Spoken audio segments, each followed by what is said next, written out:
Learn English super easy with Curso de Ingles Podcast. Hello and welcome to the Curso de Ingles Podcast. Today, we are going to focus on the skill that makes most students sweat, listening. You can read a book at your own speed. You can write an email and check it 5 times. But when someone speaks to you, you cannot press pause. You have to understand right now. It feels like a high-pressure test every time. Today, we are going to lower that pressure. We will teach you how to stop translating every word in your head and start listening for the keywords. We will also practice the confusing sounds of numbers, 15 versus 50, and the polite phrases you need when you simply don't understand. I am definitely the student who sweats. When a native speaker talks to me, my brain goes into panic mode. I try to catch every single word like I am catching butterflies. The cat is on. And by the time I catch the 5th word, I have missed the rest of the sentence. I get stuck on one word I don't know, and I stop listening to figure it out. Then the person keeps talking, and I am lost. I need to learn how to let the small words go and focus on the big picture. I need to stop being a perfectionist listener. That is the translator's trap. You are trying to be a computer, translating word for word.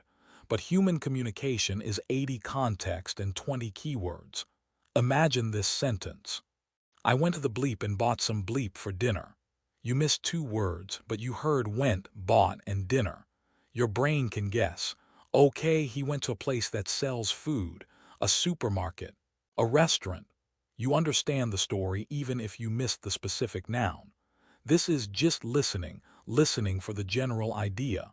Today, we will practice identifying the nouns, things, and verbs, actions. Forget the prepositions in, on, at for now.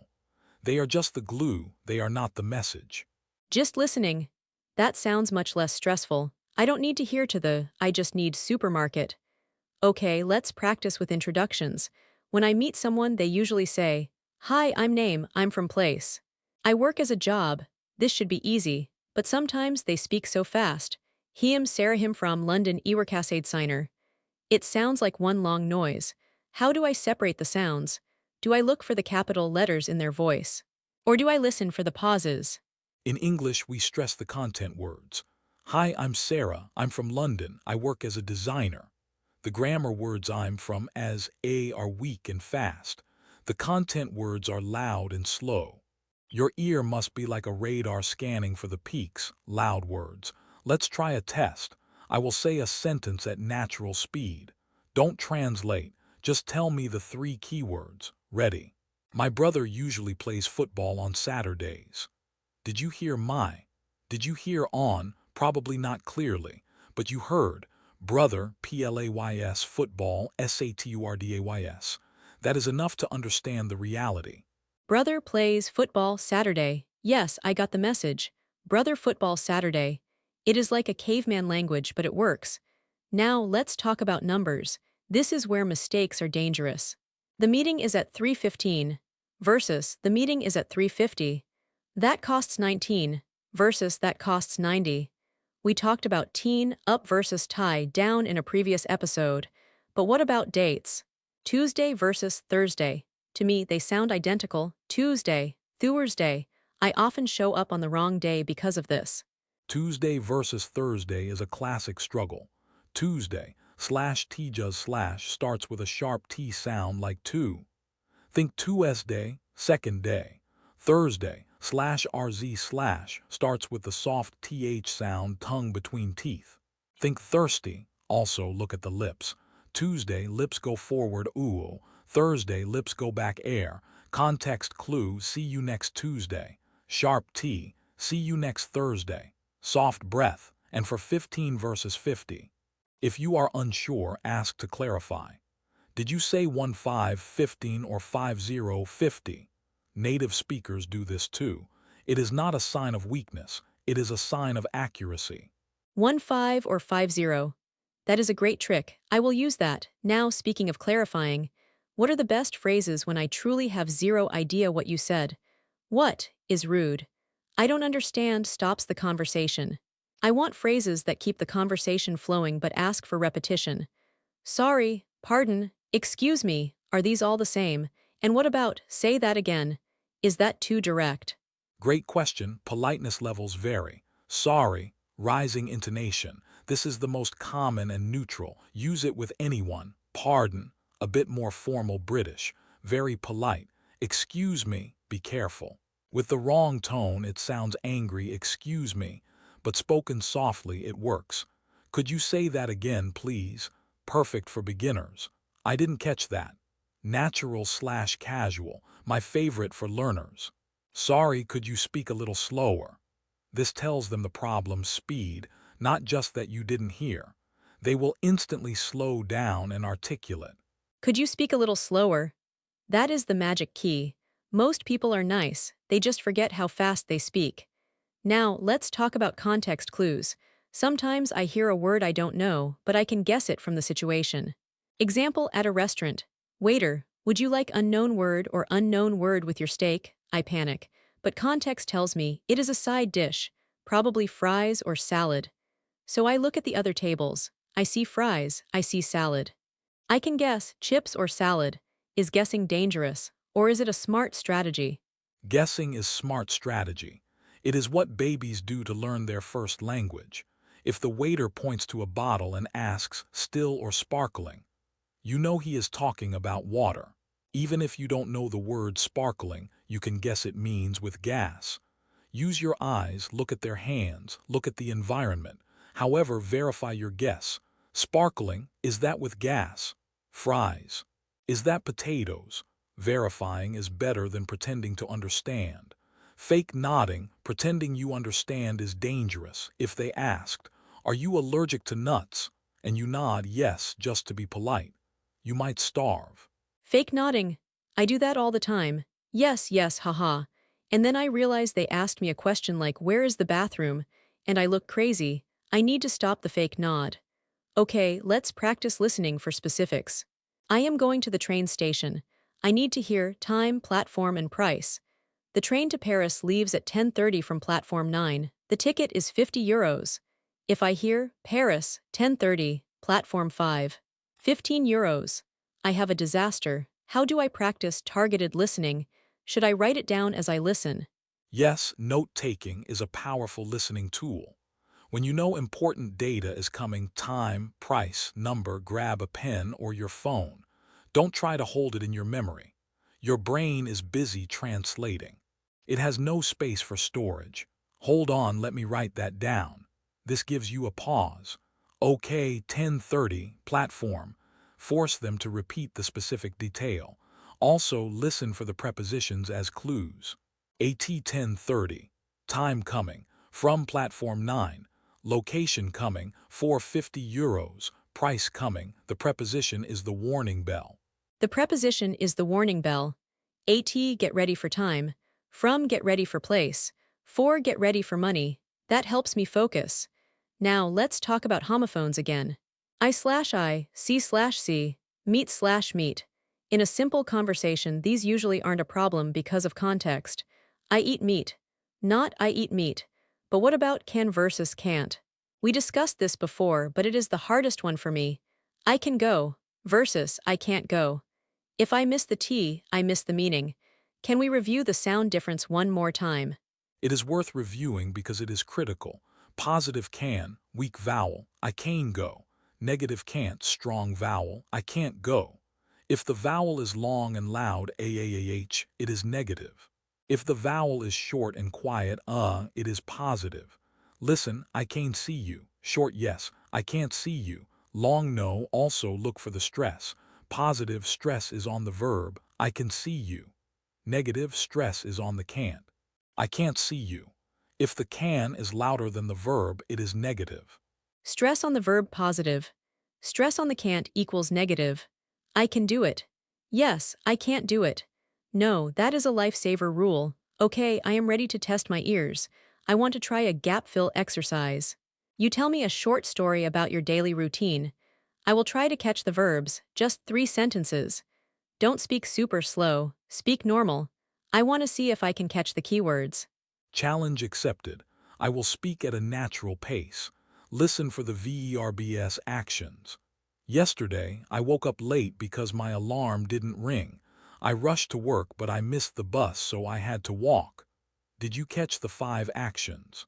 Woke up, ring, rushed, missed, walk. I used linking, woke up, missed but the verbs carry the stress. I got woke up, missed, and walk. I missed ring and rushed. My alarm didn't ring. I probably translated alarm in my head and missed ring. Rushed, that means hurried. I rushed to work. Okay, 3 out of 5. Not bad, this keyword hunting is fun. It feels like a game. Instead of feeling like a failure for missing words, I feel like a winner for catching the big ones. That is exactly the mindset shift we want. Celebrate the words you catch, don't mourn the words you drop. 3 out of 5 allows you to understand the story. Late, no bus, walk. You understood the bad morning. In part 2, we are going to practice listening to questions. Where are you from versus where have you been? What do you do versus what are you doing? We will decode the fast WH questions. And we will talk about phone numbers and email addresses, the @ symbol and dot. At and dot and spelling names, as in apple. I need that for making appointments. I am ready for part 2. Let's take a break. Podcast script, simple conversations, part 2/2 format. Turns 31 to 60, high-density topics. WH questions, spelling names, NATO alphabet, phone numbers, email addresses. Welcome back to the listening lab. Before the break, we talked about catching the keywords. Now, we are going to focus on information questions. The WH words who, what, where, when, why, how. These are crucial because they ask for specific details, but native speakers swallow them.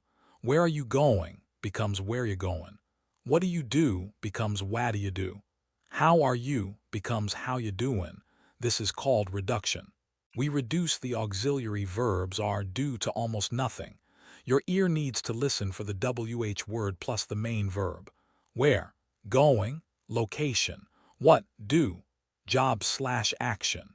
If you catch those two, you understand the question. Where you going? What do you do? Those sound like completely different words. Wada equals what do what are. If I hear wada, I know a question is coming. What do you think? Opinion. What do you want? Desire. Okay, that is a pattern I can learn. Now, let's talk about how long versus how far versus how much. How long have you lived here?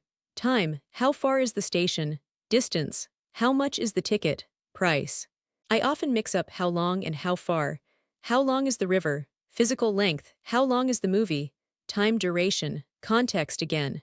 Yes, context is key. How long, usually time. How long does it take? Duration, how far, always distance. How far away is it? How much?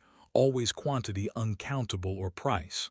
How much water? How much does it cost? How many, quantity, countable. How many apples? Now the ultimate listening test, spelling names. My name is Smythe. That's Smythe. If I spell it fast, can you catch it? The letters A, E, I are the hardest. /I/train. E/I/tree. I bike. In many languages, E sounds like A and I sounds like E. This causes huge errors. A, E, I, the vowels of confusion. A is like hey, E is like me. I is like hi, that helps. But what about M versus N? Over the phone, M and N sound identical. Mike or Nike, B versus D. Boy or dog, F versus S. Frank or Sam, how do I clarify these letters? Do I use the NATO alphabet or just random words? M as in mother, N as in Nancy. The NATO phonetic alphabet Alpha, Bravo, Charlie is professional, but you don't need to memorize it perfectly. Using common words is totally fine. M for mother, N for November/Nancy, B for Bravo/boy, D for Delta/dog, F for Foxtrot/Frank, S for Sierra/sugar, P for Papa/Peter, T for Tango/Tom. If you are spelling your email, say M as in Mary, A as in apple. This prevents mistakes. Did you say B for boy or D for dog? Always clarify if unsure. M as in Mary, D as in dog. That is much safer than guessing. Now email addresses, the symbols are tricky. At, not arroba, dot, not point, equals underscore, not underline, equals dash or hyphen. Slash equals forward slash, so johnsmith@gmail.com, john.smith@gmail.com. Is that correct? 100 correct. At dot, be careful with underscore versus hyphen. John Smith, John underscore Smith. John Smith, John hyphen or dash Smith. And one more detail, capital letters. Email addresses are usually lowercase, but if it matters, like for a password, capital A, big A, lowercase a small a, so capital P, lowercase ssword. Capital and lowercase. Good vocabulary. Now phone numbers. 0 equals 0 or O, 555 to 1234. Do I say 555? No, we say digits individually, right? 555. But what about double numbers? 77, double 7, and 0. Oh, my number is 77. O double 7. In phone numbers, 0 is usually pronounced O like the letter O, sometimes 0. Double numbers in the UK saying double 7 is very common. In the US they usually say 77. We group the numbers by rhythm. US 3 to 3 to 4 rhythm. 555 123 to 4567 555 123 4567. UK 5 to 6 rhythm mobile. 7,700 900,000 461 07700 900461. Listen for the pauses. The pause tells you where the group ends. O for 0, double for repeating numbers UK style, and group them. Okay, let's talk about prices. We did 15 versus 50, but what about 1.50?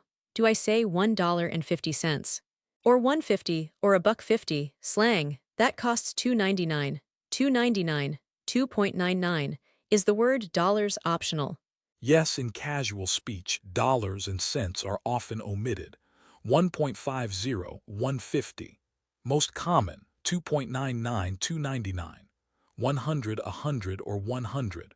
1,000, 1,000 or 1,000 or 1K, 1K.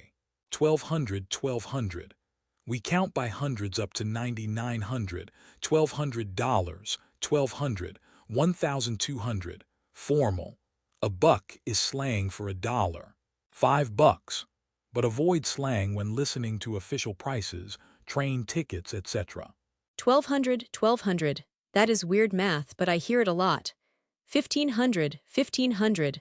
Okay, let's do a final role play. Scenario: I am calling to book a doctor's appointment. I need to give my name, spelling, phone number, and understand the time. You are the receptionist. Ready. Doctor's office, how can I help you? Hi, I'd like to make an appointment for next week. Sure, what is your name?